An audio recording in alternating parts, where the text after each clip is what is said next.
Hi viewers, nuksijaraба kanglecha sing PK channel na ahan muktada ikoknon kurumjari amadi taram nokjari miyeng tabiri ba khoi khudimok pusu ngomkhoi letena ngasi fawda miyam seba tawjarakpada amadi miyamda karigumba kharadang orsu khananaba honajarakpagi wakhalonda hangdoksaba PK channel na ngasi miyamna nuksibiduna 40k subscriber yobung amjabasima ngomkhoi letena पुनमको थागसब फोंदोक्सरी हाबसि आहानमतुदा थमजगे लोइनाना मियें ताबेरिबा खुरिमक व्यूअर खुरिमकको हैप्पी चेराउबा हाबसि दंगा विसि म्यामदा थमजगे इरोइनाना ngasi uduna lakseriba topic asi sajibu Cheiraoba हाबसिगी मतांगदा खजितंग म्यामदा खमिनाबा याबो परतंग म्यामदा शेयर तोजगे हाबगिदमक टॉपिक asi वन पुसिनजरगे अखोना सजिबु चेराउबदा दरकार लेरिबसि उसिन चौबा अमदि Konthong Chak Thaba haiduna ahal lamasingna khangnaramaba thonganda Chak Thabase haribasingsi matou karamna sajibu Cheiraoba sig mari lenana karamna tawgani habidugi matangda miyamda share tawjage tasengna aikoina sajibu Cheiraoba se akoi khwaina khangnare ani thokna mitai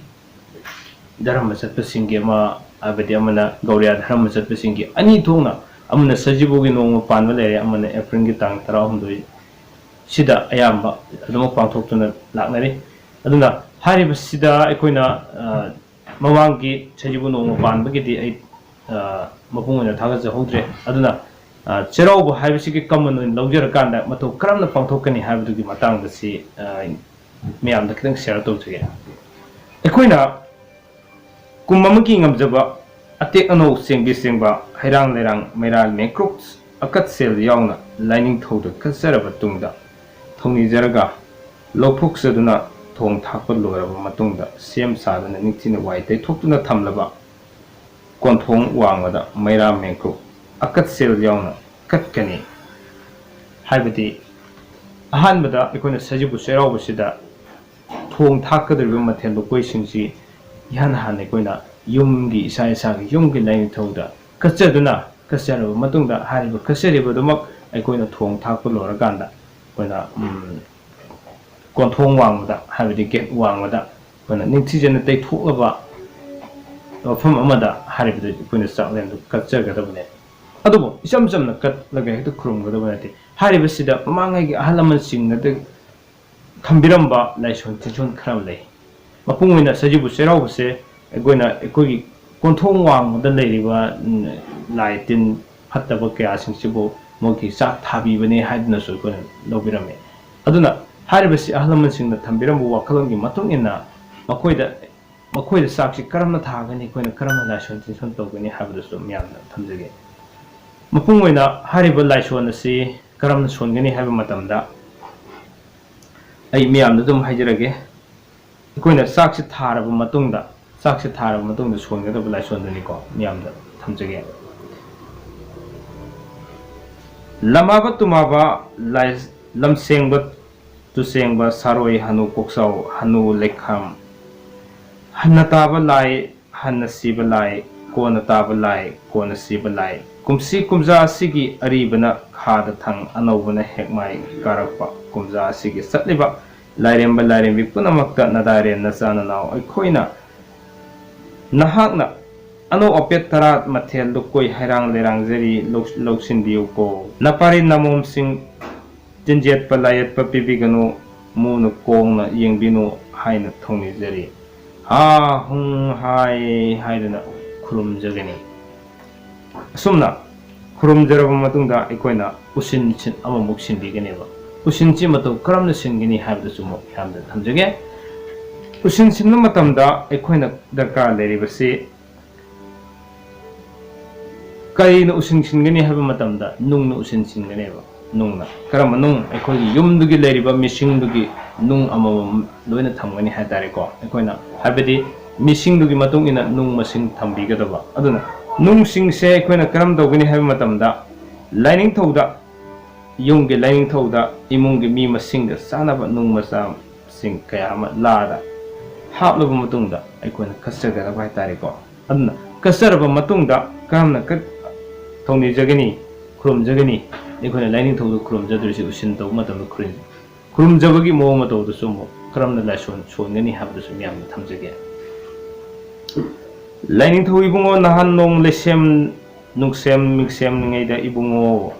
taibang ni semlakpada ngamu lemnei sembiki taibang mapuna taibang oiba yaroi haibadi laije nungda thadokki lemnei ngamu salu yadrabada ngamu makokta nungna sari wasak sallabada taibanggi awaba kayagi thogwai puge haijaki taibanggi usin nga oibiki aduna imung asida leiba nasa sing sigadaba nagadaba leirabasu ngasi kasariba nung asina mahut sinbiu ngamugi makok te yauba nungna tumdri makai thogjanbiu sanbiu pubiu haiduna lainingthauda nungsing adu puduna yumdagi migi maming hairaga nungsing adu isingda ming konana amamam thadakho asumna nungsing adi khona thadabiraga usinji sumna nungsingdadi koigi imungda leriba mi misingdugi maming amam lawrkanda mi makhoi tagadaba awaba kayasingdo nungdune khona usin sinjaraga kumsi sahi sige khona tagadaba awal da salangkhom kayadu koki haiduna ahalamansinga haibirame samlappa asumna tawgadaba niti niyom kharadadi sajibu Cheiraobasida akoina pangthokadaba niti laisonji karamna songani amadi niti niyom singasi miyamda asumna thamjage ai samlamna amkasu handa miyamda remind tawjage ahanbada akoina darka leribasi taret ke senja amadi athen potna chingba haijaba tare koina ngasi thongadaba thakadaba singsi akoina hana lain thawdu kasara matungda thong thani ningthijana thong thalaba mathelu koisingse akoina konthong wangda fajana wai tei thoaba konthong wang jaga amada akoina hariba saktu laida thadok piragani laida thadok piragi akoina laison karamna songani hauti ein mamang panjagi sing adum sonjaragani aduga usin tobagi mong singsina masi akoina masidi irujadringi mangoina na tawrusu adum yare irujaba kummu matamda su adum tawrusu yare nungsingji koina lada hapirakanda nung misingdugi khodamoina imungomda mi manga lere har taragadi nung masa manga tang koina lada hapirgo madu usin tobigadam haitare ko aduna lain thodu khurumjare har kanda nungsingdu poraba matungda koina isingda mi sing mamingdu lawra kanda koina hujiki hariba laisondo koina masi usin nung tobigadam haitare asumna sajibu Cheiraobagi niti niyom masi mamangai dagi hona ahlaman sing torombu niti niyomdo ngasidi khara makhaida dum mangthare amadu masidagi hana toromba niti niyom si karigumba kharati adum leramba yai habigi wakalonda miyamna khatang sigumba aribagi chatna kangon leramba singse akoina khangudaba kya lerasu kitang khangningba amadi khangbada kanarba oigani khanjaduna ngasigi losi miyamda khudol tamjabane ngasigi damta di PK channel miyeng tabiki bukurimak po amukasu hanna PK channel na ngamkhaile tana thagasaba loinana punamak po hayengi mathangi blog amamuk ngaiminarsi habu wafamje thamjarakanda once again amuka hanna happy Cheiraoba